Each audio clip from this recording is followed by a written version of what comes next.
Hello, folks. This is the Deliverer. It's been a while. Been very busy, working long hours and keeping track of the bizarre scene of the political world of the insane presidential campaign run by several of these would-be or wannabe presidents. And the name of this is Negroes, Clinton, Obama, and let's blame the white man.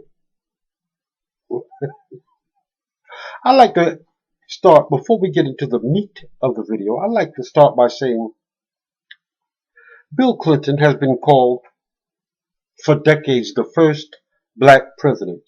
Even though you can't tell us, most of our African Americans, that Bill Clinton has done more damage. He's locked up more blacks, single-handedly caused the gentrification of Harlem, and caused more blacks to be in poverty than Ronald Reagan or both Bushes ever did or could. Now, let me give you some. See, before I don't just make claims. I look up the truth. I read. I know. Black people don't read. Well, I do. I like to do research before I open up my mouth to make statements.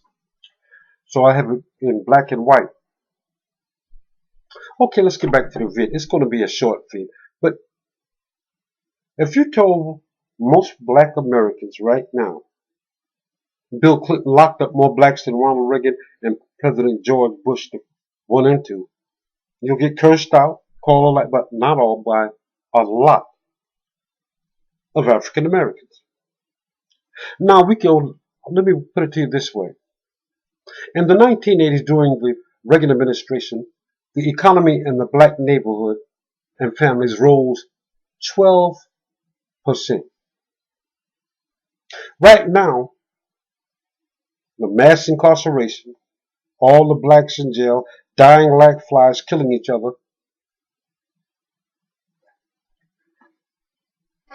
black economics, or should I say, we'll leave it like that, has rose only 2.2%. You see what I mean? It fell. The economy in the black neighborhood has fell 10% from Ronald Reagan up until now, under Obama. Massive unemployment, massive incarceration. You have to remember, you have these private prisons now. And it took Obama's signature to start to give these people the okay to. Let me tell you something. Bill Clinton single-handedly almost destroyed the African American family. And right now today, they're endorsing Hillary Clinton, 97%. And most people were scratching their heads. How can a race of people, one family, Hillary Clinton, stood with her husband and agreed 100% with the laws that he signed into effect. Let me tell you his greatest failure. He signed the NAFTA trade agreement into law,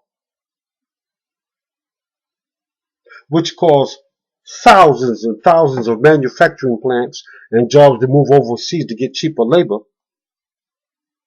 and caused millions of people to be unemployed, even to this day. He started a war not on poverty, on drugs, which caused massive incarceration of black Americans. Yet, they'll follow him to the grave. And many have. Just like the pastors, these so-called pastors and whatever they call themselves, and reverends, have endorsed Bill Clinton the first time, they're right now endorsing Hillary Clinton. Not someone who would do them any good. Not Bernie Sanders, who's actually speaking the truth. They don't even want anything to do with it. Continually vote for people that are destroying it. And most people scratch their heads. Why? Why are African Americans doing this? Let's blame the white man. Let's blame the white man. It's the white man's fault. I'm going to give you a perfect example. Right now, well, I'll put it this way. A month ago, Bill Clinton apologized. He even said, which I already knew, his aides told him when he signed the war on drugs into law, his top aides were telling him, said, Mr. President, you're going to cause an awful lot of African Americans and immigrants or black and brown people to be incarcerated because you know they're not going to lock up white people like that. Couldn't tell him anything. He didn't apologize then, but he apologized a couple of weeks ago, but just because Hillary's running for president. Not only that, not only did he sign that law that caused more African Americans to be incarcerated than any other president in the history of America. Not only did he sign a NAFTA trade agreement, which really destroyed the economy in the African American neighborhood, he single-handedly caused the gentrification of Harlem when he said, I want to put my office building up in Harlem, which was the epicenter of black America. The Renaissance and all these things, which that's subject for another video. But the point I'm trying to bring out, okay, I'll just go into it just a little deeper. Okay, when Bill Clinton announced his office building, the neighborhood where blacks were staying, Harlem, people brought out the houses from under them, raised the rent where they knew they couldn't afford it, which caused the gentrification of Harlem. And they went all the way, most of them went back south where there are absolutely no jobs for I'll put it this, there's no job for black. They're still massively unemployed. Then he apologized about last month. I agree with Mr. Donald Trump when he said, Bill, it's too late. You've done enough damage. Even Tupac admitted he didn't start a war on poverty. He started a war on drugs so the police could bother me. Now, I'm not endorsing drugs selling, now please. I work too hard for my money. I'm too old for buffoonery. But you see the damage that he's done to African Americans and their family. Let me tell you something, African American. Your money's supposed to bounce 7 to 8 times before it leaves your community. The Jews and Arab money bounce 19 times. The Spanish, I think 9. African Americans, 7 hours. The first thing come out of African American's mouth, let's blame the white man. Let's blame the white man. Let me tell you something. Most African American neighborhoods are not controlled by white people. They're controlled by East Indians, Arabs, and Orientals. People who think you're an animal. This goes to show you what I mean. You have 5 to 6. Most African American neighborhoods have more churches on one corner than on one block than. Yet, it's all this give to the church. But nobody's teaching, bringing up entrepreneurs. Nobody's encouraging these people, children, black children. Very few, I put it this way. Pastors and reverends and church leaders are endorsing that black people go to school, become entrepreneurs, business leaders, and thinkers. You're more impoverished now than you were in the 1950s. Black people have been listening to these kooks and have been marching for 50 years and have gotten nothing. But the first thing come on your mouth is, let's blame the white man. It's the white man's fault. Let's blame the white man. It's buffoonery at its worst. It's just ridiculousness and buffoonery. How imbecilic can you get? Well, let me tell you something. Who started the slave trade? Do you know? No, of course not. What ethnic group started the slave trade almost 1,000 years before the Europeans got there? And right now, let me tell you something. If it wasn't for the these white people, let's blame the white man. Let's blame the white man. You'd be right over there in the Middle East. No, no, you wouldn't either. Because most black people would. But I'm not even going to bring it up on this video. That's why you have very small black populations all over the Middle East. And look how they're being treated to this day. You won't vote for Bernie Sanders. You won't even vote for Donald Trump. Somebody would stand, people who would fight for you.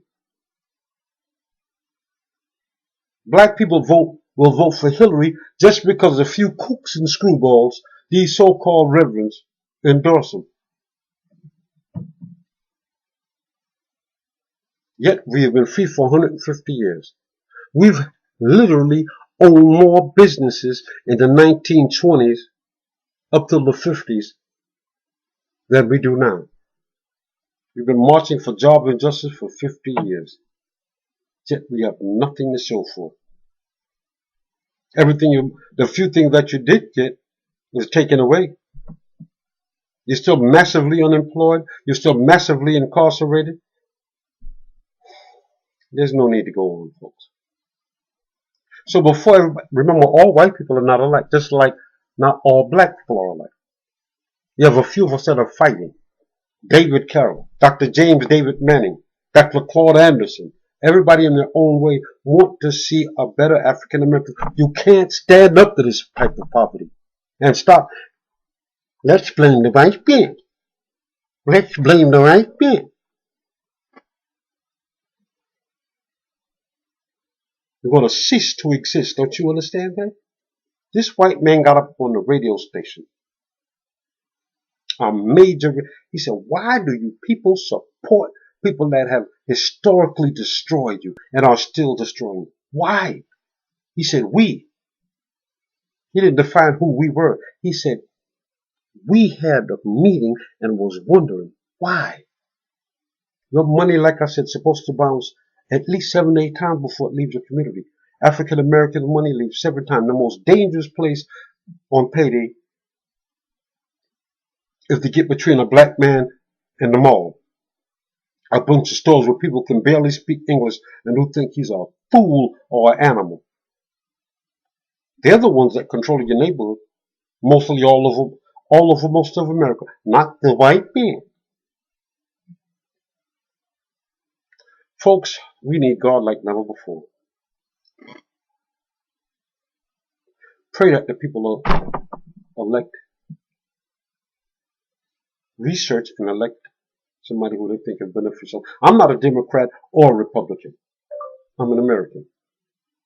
Pray, folks. Just pray. We need it bad.